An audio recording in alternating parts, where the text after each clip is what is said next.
नमस्ते दर्शक हो, आइए देखते हैं भारत का सौंदर्य और वैभव। आज हम महाराष्ट्र के सोलापुर ग्राम में एक अत्यंत सुंदर मंदिर देखने वाले हैं जिसका नाम है कपिल सिद्ध मल्लिकार्जुन मंदिर। इस मंदिर को सोलापुर में सामाजिक, आर्थिक तथा धार्मिक दृष्टि से अत्यंत महत्व है। तो आइए ये सुंदर मंदिर देखने को आरंभ करते हैं। चलिए। मंदिर के प्रवेश द्वार से ही हमें सुंदर नक्काशी देखने का आरंभ हो जाता है। यहाँ पर आप भूमि पर देख सकते हैं सुंदर कछुआ मंदिर के प्रवेश द्वार के बाहर बनाया गया है। और मंदिर का जो प्रवेश द्वार का उम्बरठा है उसके ऊपर हमें सुंदर कीर्तिमुख, प्रोजेक्टेड कीर्तिमुख यानी कि 3D टाइप का कीर्तिमुख दिखाई देता है। उसके बाजू में सुंदर फूल बनाए गए हैं या नक्शीकाम बनाया गया है। यहाँ के प्रवेश द्वार की यदि हम द्वार शाखाएं देखेंगे तो नीचे हमें चौकोनी आकार किया हुआ दिखाई देता है और उसके ऊपर 1 2 3 4 5 6 द्वार शाखाएं यहाँ पर हमें देखने के लिए मिलती है। ये दोनों बाजू में प्रवेश द्वार के द्वार शाखा जैसे अन्य मंदिरों में समान होती है वैसे यहाँ पर भी समान होती है। थोड़ा सा आप इधर ऊपर देख लीजिए, यहाँ का ललाट बिंब है जो अत्यंत देखने जैसा है। ये ललाट बिंब में भी प्रोजेक्टेड गणेश जी की मूर्ति बनाई गई है और उसके आजू बाजू में एक गोलाकार आकार में हमें कमल की पंखुलियां जैसी होती है, सुंदर पंखुलियां देखने के लिए मिलती है। और ये सारी पंखुलियां एक ही आकार की समान दिखने वाली सुंदर है, इसलिए ये ललाट बिंब भी अत्यंत देखने जैसा है। उसके ऊपर यदि आप देखेंगे इस ललाट बिंब के ऊपर तो पाषाण में बनाई हुई सुंदर कमान हमें दिखाई देती है। इस मंदिर का संपूर्ण बांधकाम जो है वो पाषाण में ही बनाया गया है, तो जो भी कुछ हमें दिखने वाला है वो पाषाण में बनाया हुआ सुंदर नक्शेकाम हमें दिखने वाला है। अभी आप प्रवेश द्वार के थोड़ा सा ऊपर देखेंगे तो सुंदर झुमरों की मालिका हमें पाषाण में बनाई हुई मंदिर के सामने ही दिखाई देती है। और ये मंदिर को जैसा प्रवेश द्वार है, भव्य प्रवेश द्वार है, वैसे ही भव्य तटबंदी इस मंदिर को बाहर की बाजू से चारों बाजू से बनाई गई है। ये चारों दिशाओं में ऐसी भक्कम तटबंदी हमें मंदिर को बनाई हुई दिखाई देती है। ये मंदिर की तटबंदी हम अंदर से भी देखने वाले हैं क्योंकि उसके अंदर भी कुछ देखने जैसा है। अभी हम यहाँ पर ऊपर देख लेते हैं। मंदिर के प्रवेश द्वार के ऊपर की दिशा में यदि हम देखेंगे तो हमें नगार खाना दिखाई देता है। इस नगार खाने में प्रातः काल में एवं संध्या समय में नगारा बजाया जाता था।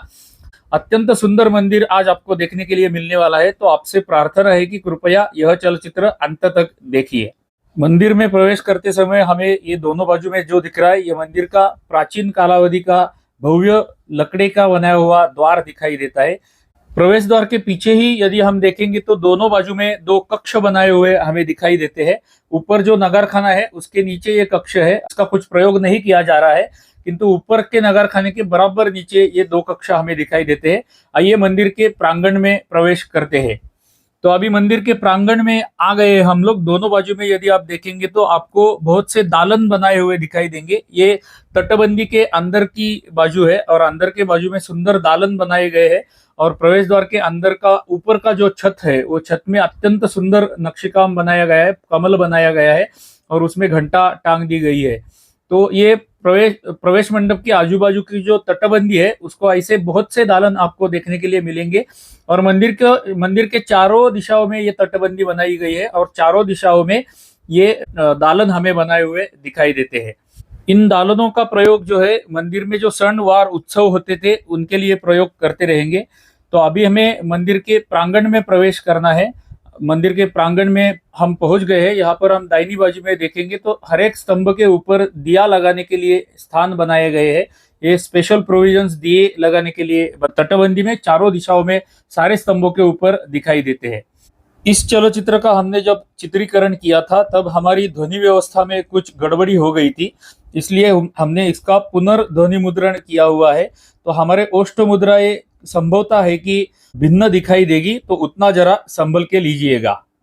यहाँ पर आप देख सकते हैं, यहाँ पर एक स्तंभ बनाया गया है, आधा स्तंभ यहाँ पर है और ऐसे अनेक स्तंभ इस मंदिर के परिसर में रखे हुए दिखाई देते हैं। अभी इसमें धूप और दीप जलाए जाते हैं इन स्तंभों के ऊपर, किंतु इसका प्रयोग क्या हो गया रहेगा या किसके लिए बनाए रहेंगे इसका तर्क हम आगे देखेंगे। ऊपर की दिशा में आपको नगर खाना दिख रहा है जो हम अंदर से अभी देख रहे हैं। अभी हमने थोड़े समय पहले जो दो स्तंभ देखे थे वो दो स्तंभों, यहाँ पर एक है, उसके सामने एक है और नंदी महाराज के सामने जहाँ पर मैं खड़ा हूँ यहाँ पर एक स्तंभ है और उसकी सामने दूसरी दिशा में एक स्तंभ हमें दिखाई देता है। ये 4 स्तंभ हमें मंदिर के प्रांगण में दिखाई देते हैं।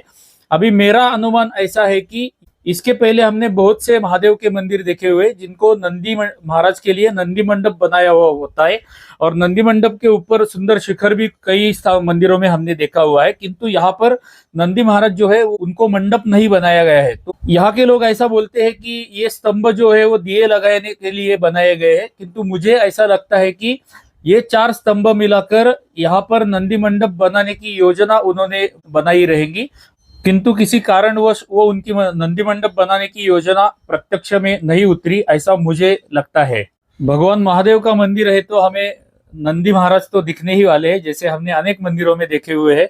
एक या दो गिने चुने ऐसे मंदिर होते हैं जहां पर शिव का मंदिर होके भी नंदी महाराज नहीं होते। एक कोपेश्वर का मंदिर हमने खिद्रापुर में ऐसा देखा था। यहाँ पर जो नंदी महाराज है वो अन्य मंदिरों के पद्धति से ही अत्यंत सुंदर नंदी महाराज बनाए गए हैं। थोड़ा सा समीप आके हम ये नंदी महाराज को देखते हैं क्योंकि ये देखने जैसा है। यहाँ पर आप देख सकते हैं उसके गले की श्रृंखला हमें दिखाई देती है, अत्यंत सुंदर श्रृंखला है, और उसको सामने से एक घंटा टांग दी गई है। उसके पीछे यदि हम देखेंगे तो उसको जो झूल बनाई गई है उसमें घुंघरू, गोल आकार के घुंघरू तथा घंटाओं की एक माला उसको पहनाई गई है। उसके आगे की दिशा में एक लिंग रखा हुआ है और उसके पैरों के अलंकार भी देखने जैसे है। यहाँ पर आप उसका जो नाखून है वो नाखून देख लीजिए, वो नेचुरल एकदम लगता है कि हमारे पूर्वज कितने कल्पक थे और एक्यूरेट उन्होंने जैसा मुख नंदी दिखता है एक्चुअल में वैसे ही नंदी यहाँ पर बनाया हुआ है। उसको पीछे की बाजू से भी एक माला पहनाई गई है, सुंदर घुंघरों की या फूलों की मालिका हमें यहाँ पर देखने के लिए मिलती है। हर एक नंदी महाराज के पीठ के ऊपर जो उसके मालाओं की गांठ होती है वो गांठ भी अत्यंत देखने जैसी होती है, एक पजल जैसा ये होता है। ये गांठ कहाँ से आरंभ हुई और कहाँ पर खत्म हुई इसका हम विचार करेंगे तो हम सोचते ही रह जाते हैं, विचार करते रह जाते हैं। इतनी सुंदर ये घुंघरुओं की मालाओं की गांठ हर नंदी के पीठ के ऊपर होती है जो हमें देखनी चाहिए। नंदी महाराज के पैर थोड़े से आप देखेंगे तो आप आश्चर्यचकित हो जाएंगे। हमारे पूर्वज कितने कल्पक थे हमें यहाँ पर दिखाई देता है। ये उसका दाहिना पीछे की बाजू का पैर है, उसके पीछे से हमें पीछे से जो पूंछ बाहर आई है वो यहाँ पर हमें दिखाई देती है, उसकी पूंछ है ये। वो बाई बाजू का चरण जो है उसका पैर वो बेंड किया हुआ इस बाजू में आया हुआ है वो भी दिखाई देता है, और सामने का उसका दाहिनी बाजू का पैर भी हमें दिखाई देता है। अभी आप कल्पना कीजिए ये इतना सुंदर नंदी एक ही पाषाण में, अखंड पाषाण में बनाया हुआ है और इतने सुंदर नंदी महाराज एक ही पाषाण में बनाने के लिए कितने कष्ट करने पड़ते रहेंगे हमारे पूर्वजों को। यदि एक भी त्रुटि उसमें हो गई तो ये पूरा पाषाण और बनाया हुआ नंदी फेंक देना पड़ेगा, इतनी बारीकी से काम उन्हें करना पड़ता था। ऐसे पूर्वज हमारे थे और हमारे लिए उन्होंने भारत का सौंदर्य और वैभव बना के रखा है जो हमें भी देखना चाहिए, और हमारे मित्र, कुटुंब, परिवार, सहकर्मी सारे लोगों को ऐसे मंदिर और मंदिरों के अंदर जो ये ऐसी बारकाइयां होती है वो देखने के लिए उद्युक्त करना चाहिए। अभी थोड़ा सा ऊपर की दिशा में देखते हैं, नंदी महाराज के सामने की ऊपर की बाजू। यहाँ पर आपको एक शिल्प समूह दिखाई देगा जिसमें 2 वानर दिखाए गए हैं, कुछ द्वारपाल यहाँ पर हमें दिखते हैं। ऊपर की दिशा में हमें 4 नंदी महाराज दिखाई देते हैं जो 4 कॉर्नर्स में 4 लगाए गए हैं, और मध्य में हमें भृंगेश्वर महाराज का नृत्य करता हुआ शिल्प दिखाई देता है। यहाँ से आख्यायिका ऐसी बताई जाती है कि ये भृंगेश्वर महाराज एवं महादेव एकत्र नृत्य कर रहे थे और नृत्य करते करते भृंगेश्वर महाराज जी के पैर थक गए, पैर दुखने लगे। उनको आशीर्वाद देकर भगवान महादेव ने उनको नृत्य करने के लिए तीसरा चरण दिया था, वो हमें दिखाई देता है। तो इस मूर्ति में हमें 3 चरण भृंगेश्वर महाराज को दिखाई देते हैं। उसकी दाहिनी बाजू में यदि हम देखेंगे तो हमें कुछ सूर्य सुंदरी या पाषाण में बनाई हुई और कुछ देवताओं के शिल्प ऊपरी भाग में मंदिर में देखने के लिए मिलते हैं। अभी हम नंदी महाराज के सामने जो मंदिर का प्रवेश मंडप है उस प्रवेश मंडप में प्रवेश करते हैं। 3 सीढ़ियां यहाँ पर है और ऊपर आते ही हमें सामने 2 स्तंभ दिखाई देते हैं। ये दोनों स्तंभ अत्यंत सुंदर है। नीचे हमें एक कछुआ दिखाई देता है, पाषाण में बनाया हुआ कछुआ नीचे है। अभी एक स्तंभ हम यहाँ का देख लेते हैं। अत्यंत सुंदर स्तंभ इस प्रवेश मंडप को बनाए गए हैं। ऊपर की दिशा में यदि आप देखेंगे तो ये सुंदर नक्शेकाम हमें यहाँ पर देखने के लिए मिलता है। छोटे छोटे आकार का नक्शेकाम इस स्तंभ को बनाया गया है। उसके नीचे यदि आप देखेंगे तो ये गोलाकार जो आपको दिख रहा है अभी सामने, ये गोलाकार कैसे हमारे पूर्वजों ने बनाया रहेगा, इतना प्लेन टेक्सचर है उसका। जैसे कि कैरम बोर्ड का पोर्शन हो ऐसा हमें यहाँ पर दिखता है। और अत्यंत गोलाई सुबक दोनों स्तंभों में हमें बनाई हुई दिखाई देती है। उसके नीचे भी अत्यंत सुंदर नक्शेकाम किया हुआ है, कुछ फूलों के और कुछ अन्य शिल्प बनाए गए हैं। उसके नीचे हमें 3D जैसा फूलों का आकार या नक्शेकाम बनाया हुआ दिखाई देता है। और अत्यंत सुंदर ये स्तंभ है, नीचे चौकोन उसको बनाया गया है। इसी स्तंभ की दूसरी बाजू यहाँ पर आप देख लीजिए, सुंदर नक्शेकाम क्लोजअप में हम अभी देखेंगे। ये सुंदर छोटे आकार का नक्शेकाम आप देख लीजिए। हमारे पूर्वज जो थे उनके पास कोई मिलीमीटर, नैनोमीटर ऐसा कुछ भी नहीं था। मिलिंग मशीन, ग्राइंडिंग मशीन जैसे कुछ भी औजार नहीं थे उनके पास, कि फिर भी उन्होंने इतना सुंदर नक्शेकाम किया हुआ है। ये 3D टाइप का सुंदर नक्शेकाम भी आप देख सकते हैं।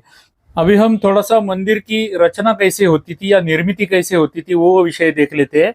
यहाँ पर आप देख सकते हैं ये सारे मंदिरों की हमारे पूर्वजों ने ड्राई जॉइंट पद्धति से निर्मिति की हुई होती है।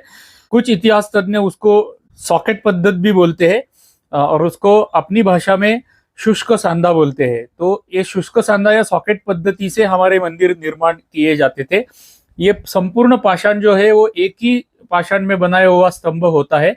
और उसके ऊपर की दिशा में यदि हम देखेंगे तो हमने कई मंदिरों में आपको दिखाया भी है कि नीचे के पाषाण को एक खड्डा बनाया जाता है और वो खड्डे के ऊपर के वाले पाषाण को गोलाकार बनाया जाता है और वो खड्डे में ऊपर के पाषाण फंसाकर ये ड्राई जॉइंट बनाया जाता है, या उसमें कोई भी धातु या चूने का प्रयोग नहीं किया जाता है। इसलिए इसको सॉकेट पद्धति या ड्राई जॉइंट पद्धति बोलते हैं। और ऐसे ही पद्धति से हमारे सारे प्राचीन मंदिरों की निर्मिति होती थी और ऐसे ही प्राचीन मंदिर हमारे बने जाते थे।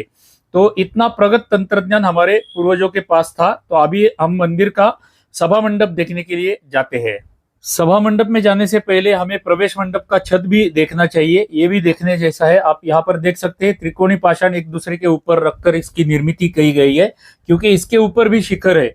मध्य में आप देख सकते हैं 3D प्रोजेक्टेड ऐसा कमल बनाया हुआ एक ही पाषाण में बनाया हुआ दिखाई देता है। आप कल्पना कर सकते हैं एक अखंड पाषाण है, उसको प्रोजेक्टेड 3D टाइप का कमल पाषाण में बनाया गया है और वो ऊपर की दिशा में उल्टा झुंबर के जैसा लटकाया गया है। तो हमारे पूर्वज कितने सुंदर अभियंता थे, कितने स्किल्ड अभियंता थे, इसकी कल्पना हमें ये सुंदर शिल्प देखकर आ जाती है। तो आइए अभी हम मंदिर के प्रवेश मंडप में प्रवेश करते हैं। अभी हमने जो प्रवेश मंडप देखा था, ऐसे अन्य 2 प्रवेश मंडप भी इस सभा मंडप को दोनों बाजू से बनाए गए हैं। यानी कि एक प्रवेश मंडप को 2 स्तंभ, ऐसे 3 प्रवेश मंडप, 3 प्रवेश मंडप के 6 स्तंभ हो गए। और अंदर का जो सभा मंडप है उसको 16 स्तंभ अंदर की बाजू से बनाए गए हैं। यानी कि 16 अधिक 6 22 स्तंभ ये पूरे प्रवेश मंडप तथा सभा मंडप को मिलाकर बनाए गए हैं। और हर एक स्तंभ सुंदर है। ऊपर की दिशा में आप देखेंगे तो बड़े आकार की एक घंटा टांग दी गई है।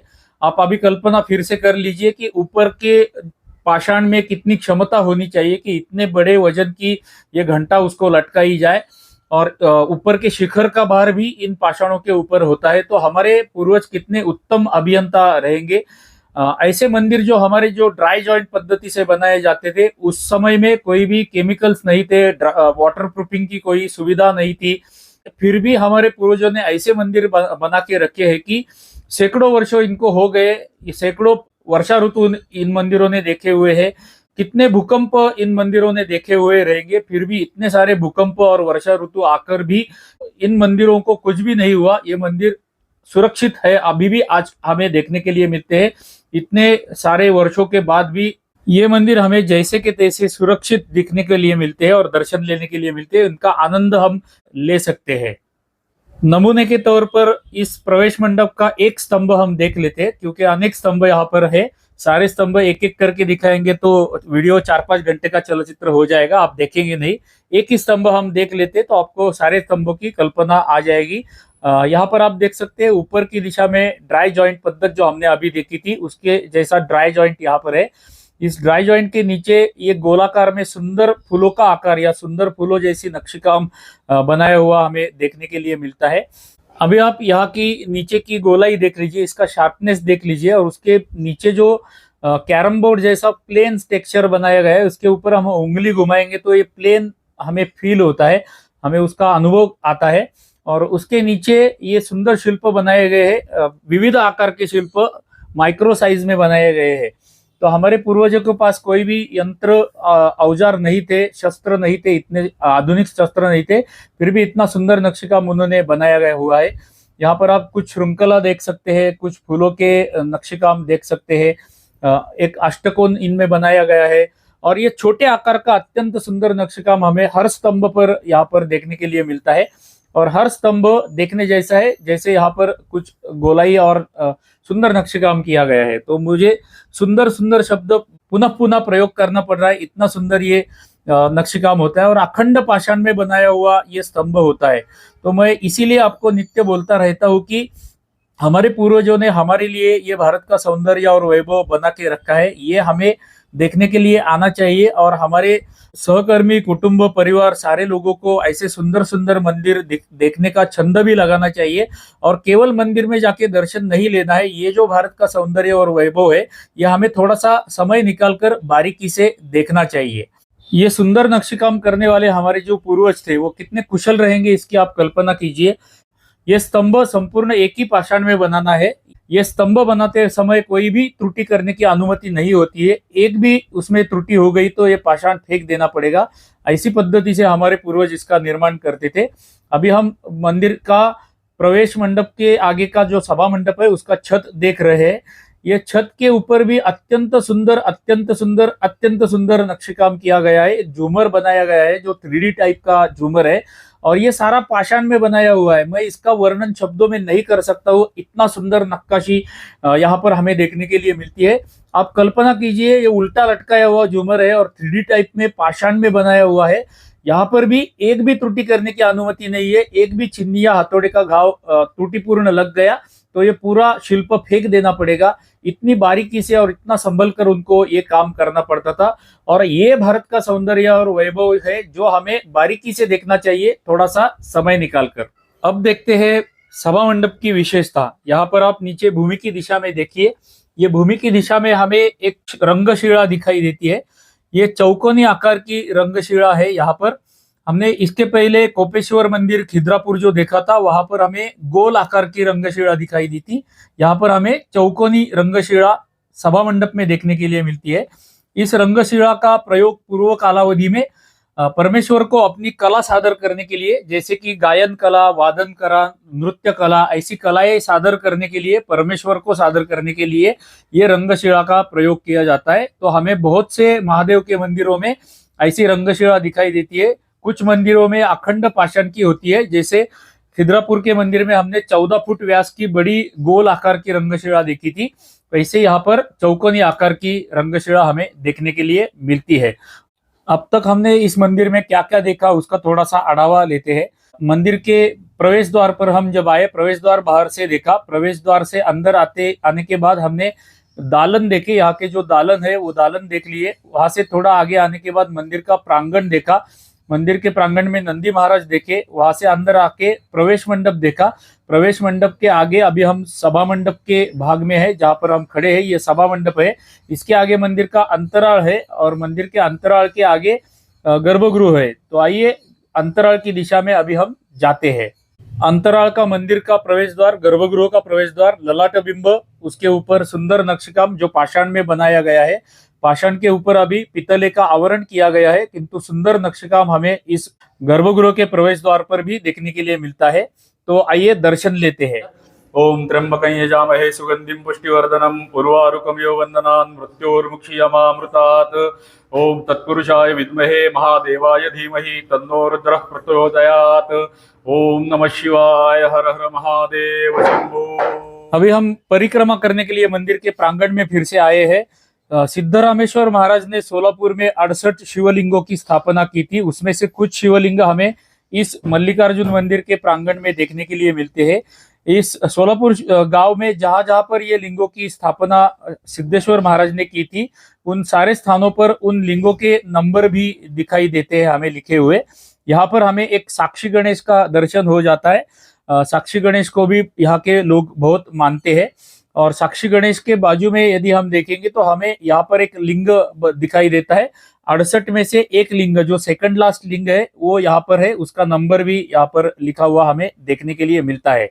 तो ऐसे स्थान स्थान पर हमें सोलापुर में विविध स्थानों पर ऐसे लिंग और उनके क्रमांक दिखाई देते हैं। साक्षी गणेश का अच्छी पद्धति से दर्शन आप ले सकते हैं।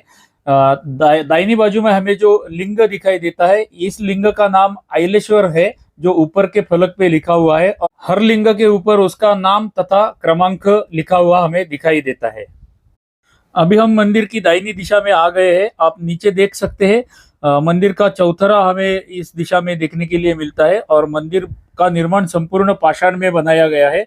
यहाँ पर ऊपर की दिशा में थोड़ा सा आप देखेंगे तो ऊपर कुछ झूमर हमें बनाए हुए दिखाई देते हैं। ये पाषाण से बनाए हुए झूमर और सुंदर नक्शेकाम मंदिर के छत में हमें देखने के लिए मिलता है। और छत की ऊपर दिशा में देखेंगे तो आप आश्चर्य से थक्क हो जाएंगे, इतना सुंदर नक्शेकाम हमें देखने के लिए मिलता है। अनेक देव कोष्ठक इस भूमिज पद्धति के मंदिर के शिखर में बनाए गए हैं, और विविध देव देवताओं के शिल्प हमें शिखर पर देखने के लिए मिलते हैं। अत्यंत सुंदर और देखने जैसा ही ये शिखर इस मंदिर का, मल्लिकार्जुन मंदिर का है। अभी हम मंदिर के पीछे की बाजू में भी एक मंदिर है, वो देखने के लिए जाएंगे। ये मंदिर के बराबर पीछे आप जाएंगे तो आपको भ्रमरांबिका देवी नाम का एक सुंदर मंदिर दिखाई देता है। यह भ्रमरांबिका देवी की मूर्ति भी अत्यंत सुंदर है, और विलोभनीय दर्शन हमें इस देवी का यहाँ पर मिलता है। तो आइए देवी का दर्शन लेते हैं। सर्वमंगल मांगल्ये शिवे सर्वार्थ साधिके शरण्ये त्र्यंबके गौरी नारायणी नमोस्तुते। उदयोस्तु जगदम्ब उदयोस्तु जगदम्ब उदयोस्तु जगदम्ब। भ्रमरांबिका देवी के मंदिर के बाजू में हमें 68वें लिंग का एवं नागदेवता का दर्शन हो जाता है। ऐसे नागदेवता इस क्षेत्र के अनेक मंदिरों में हमें देखने के लिए मिलते हैं। इन नागदेवताओं के बाजू में ही यदि हम देखेंगे दाहिनी बाजू में, तो हमें वहां पर नवग्रहों की मूर्तियां देखने के लिए मिलती है। नवग्रहों का दर्शन हमें मिलता है। यहाँ पर आप चिन्हित कर सकते हैं कि हर ग्रह जो है उनका मुखौटा जो है वो भिन्न भिन्न दिशाओं में किया हुआ है। नवग्रह यंत्र में प्रत्येक देवता के मुखौटे जिस दिशा में हमारे धर्म में बताए गए हैं, उसी दिशा में इन नवग्रहों के मुखौटे हैं। तो नवग्रहों का दर्शन भी आप यहाँ पर ले सकते हैं। आपके स्मरण में होगा कि प्रवेश द्वार के ऊपर हमने नगर खाना देखा था। ऐसे नगर खाने अनेक मंदिरों में हमें आज भी देखने के लिए मिलते हैं। उस नगर खाने में ऐसा प्रतीत होता है कि ये तांबे से बनाया हुआ बड़े आकार का नगारा उस कालावधि में बनाया जाता रहेगा। अभी भी यहाँ पर नगारा बजता है, किंतु वो छोटा होता है, किंतु ये प्राचीन कालावधि का तांबे का बना हुआ नगारा हमें यहाँ पर देखने के लिए मिलता है। तो आइए अभी ये नगारा देखकर आगे चलते हैं और आगे क्या क्या है वो देखते हैं। इसी तटबंदी में थोड़ा आगे जाने के बाद हमें ये लकड़े से बनी हुई सुंदर पालकी दिखाई देती है। देवी माँ के जब उत्सव होते हैं, क्षण होते हैं, यात्रा होती है, उस कालावधि में देवी माता की शोभा यात्रा निकालने के लिए ये पालकी का उपयोग किया जाता रहेगा। ओम तत्पुरुषाय विद्महे महादेवाय धीमहि तन्नो रुद्रः प्रचोदयात्। सिद्धरामेश्वर महाराज जी ने 68 लिंगों की सोलापुर में स्थापना की थी। उनमें से 66वां लिंग हमें यहाँ पर दर्शन करने के लिए मिला। अभी हम आगे जाते हैं, आइए। तो दर्शक हो, आशा करता हूँ कि आज जो हमने सोलापुर ग्राम का मल्लिकार्जुन मंदिर देखा, जो अत्यंत सुंदर मंदिर है, अंदर से बाहर से सब कुछ हमने आपको दिखाया, और आशा करता हूँ कि आपको अच्छा लगा रहेगा जैसा हमें अच्छा लगा है। हमारी अंतिम प्रार्थना तो आपसे नित्य रहती ही है कि यदि आपको हमारे दिखाए हुए ऐसे प्राचीन प्राचीन मंदिर अच्छे लगते रहेंगे तो कृपया हर चलचित्र को लाइक किया कीजिएगा, एक छोटा सा कमेंट हर चलचित्र को कीजिएगा, तथा अधिकाधिक लोगों को हमारे ये प्राचीन मंदिरों के चलचित्र शेयर करते रहिएगा, ताकि सारे लोगों को ऐसे सुंदर मंदिर देखने का छंद लग जाए। तो चलिए मिलते हैं अगले ऐसे किसी प्राचीन मंदिर के चलचित्र में। तब तक के लिए आप सभी को धन्यवाद धन्यवाद धन्यवाद।